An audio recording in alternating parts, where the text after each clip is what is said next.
Ladies, I have a question for you. What if the most destructive thing that you're doing right now is being too good, a little too reliable, a little too helpful, a little bit too agreeable?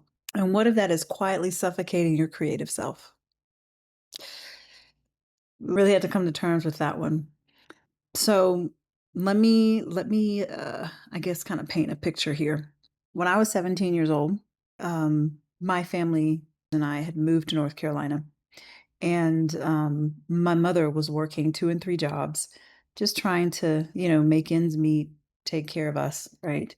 And I remember after months of seeing her struggle, weeks, weeks of seeing her struggle, I was like, I think it's time for me to go ahead and grow up and get a job. And so that week, I went to Chick-fil-A. And at the time, the Chick-fil-A was, like, across the street from our apartment complex. So I went there, applied, I got a job, and from there, my focus was, instead of piano and painting, all these different creative pursuits that I had when I was a kid, when I was in high school, my focus was on work. And at the time, I felt like it was the mature thing to do. It was helpful. It was, just felt like the next right step in order to take some of the burden off my mother and for me to have a little bit more independence, right?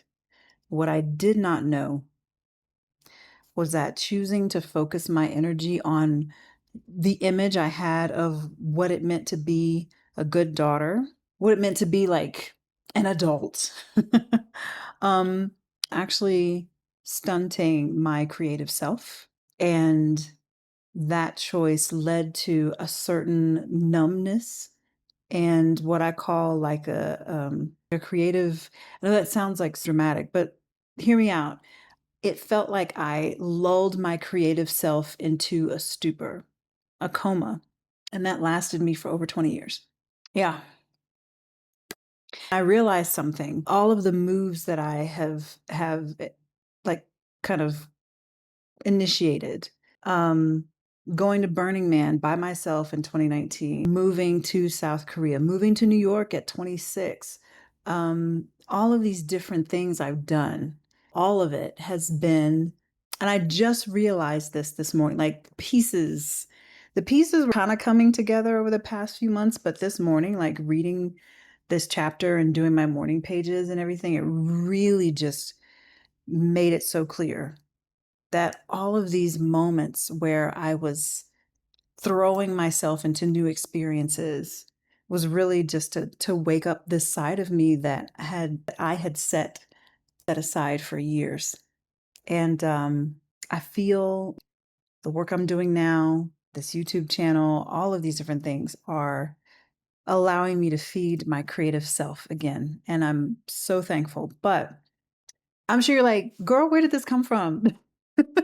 Where did this creative realization come from? Well, I am a part of a collective called the Black Flame Collective, and a few of us decided to get together and do the Artist's Way. And if you don't know what the Artist's Way is, and you're a creative person, where have you been? You've been living under a rock. This is the Artist's Way. It's by Julia Cameron. And this morning I was reading over chapter 5, which is called Recovering a Sense of Possibility. And the information was just hitting me so hard. Yeah. Julia comes up with a concept called the virtue trap. And here's a quote. Many of us have made a virtue out of deprivation. We have embraced a long-suffering artistic anorexia as a martyr's cross. That's quite a visual. She says, we have used it to feed a false sense of spirituality. Let me read that again. We have used it to feed a false sense of spirituality grounded in being good, meaning superior, right? And this is a seductive faux spirituality that's called the virtue trap. And it seems benign, but in fact, for an artist, it can be very costly, if not like deadly for your creative self. So how does that show up in real life? Say that, You plan to set aside a particular amount of time for creative work, but then that day comes around and your plans are derailed by demands from maybe a romantic partner, your children, a parent, a loved one. And you feel like in that moment, the more important thing is the request that was made from your child, the request made from, your romantic partner, whoever. Another great example is what I went through at 17. I felt this need to like grow up, put aside the childish things, as they say in the word. And I didn't realize at the time, but that cost me decades of creative growth. Brene Brown has this quote where she talks about unused creativity is not benign. It does not just disappear, but instead it metastasizes into resentment, fear, shame, and judgment. And so, like, as a component of wholehearted living, creativity must be expressed, not perfected to avoid internal negativity. Everyone is inherently creative, and suppressing this actually causes emotional harm. And I can tell you right now, that is 100% correct. 100% correct. I believe that a major element of the anxiety and the depression that I've experienced in my life, that sense of listlessness, that feeling of like not being fully present, happened in part because I stopped feeding such a essential aspect of myself, and that was my creativity. That also affected every other aspect of myself, my mental and emotional health, my physical health, my brain, the way that I process things, all of that was affected because I decided to walk away. So what does our creative self need? If the faux virtue is not the way to go, then what do we need to be doing? Here's some ideas. Your creative self needs time to do absolutely nothing. You need time to be bored. You need time to stare out the window, to ideate, to dream, you know?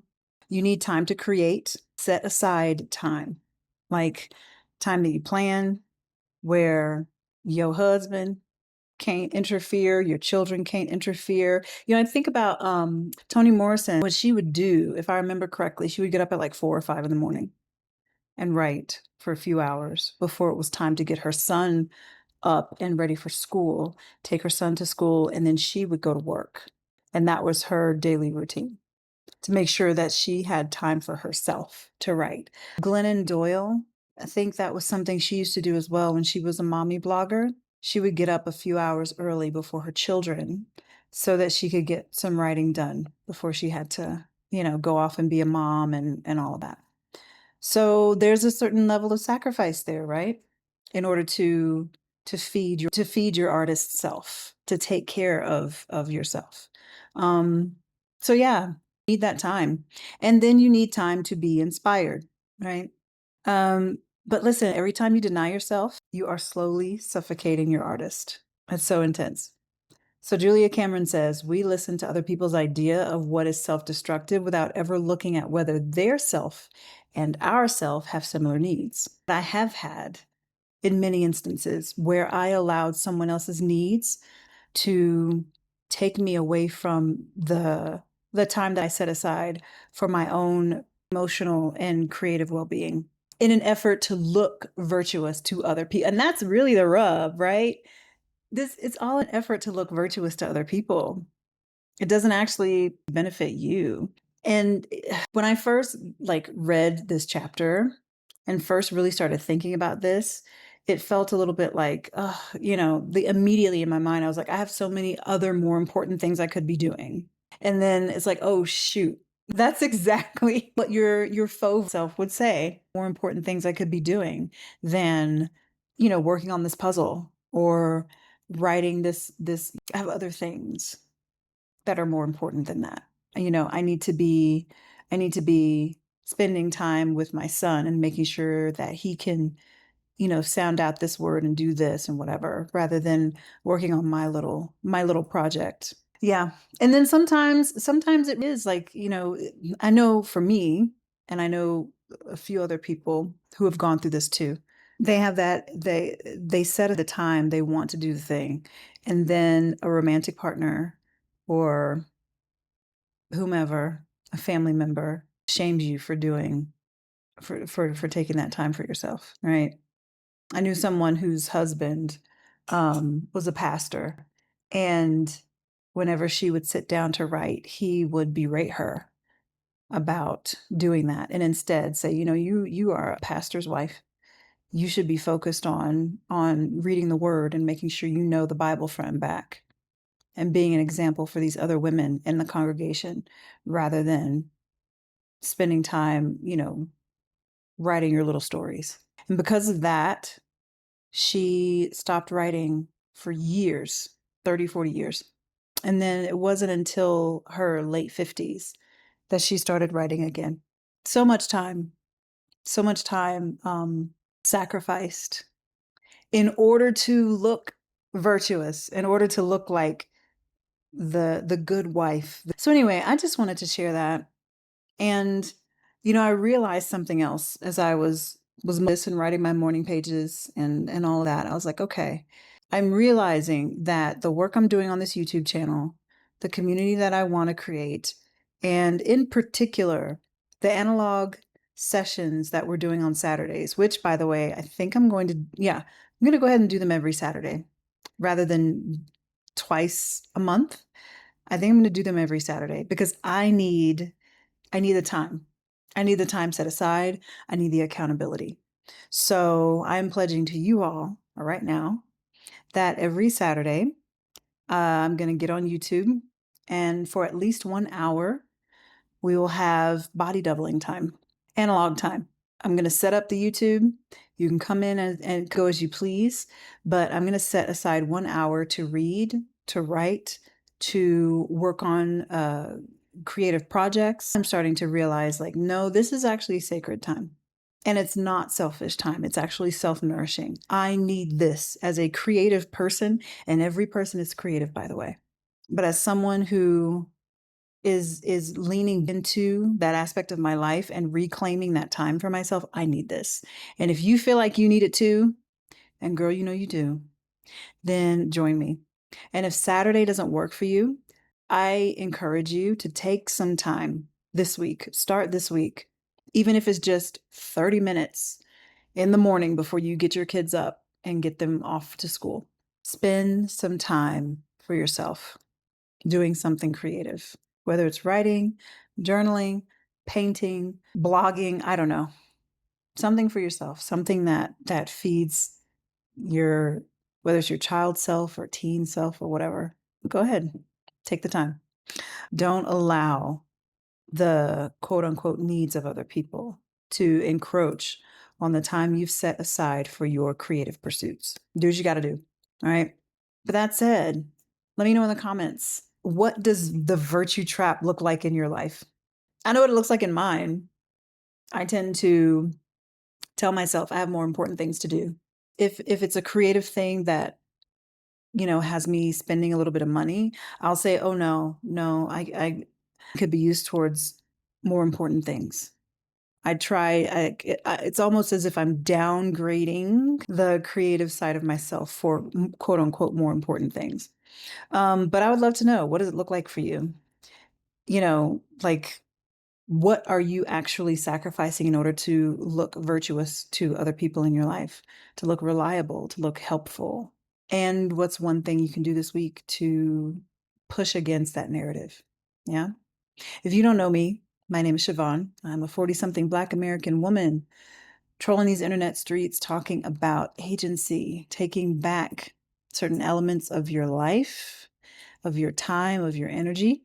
One of the ways that I've done that is through solo travel, through leaving the United States, and through taking back my creativity, leaning more into my creative self that I set down all those years ago. All right. Thank you so much. And I will see you next time.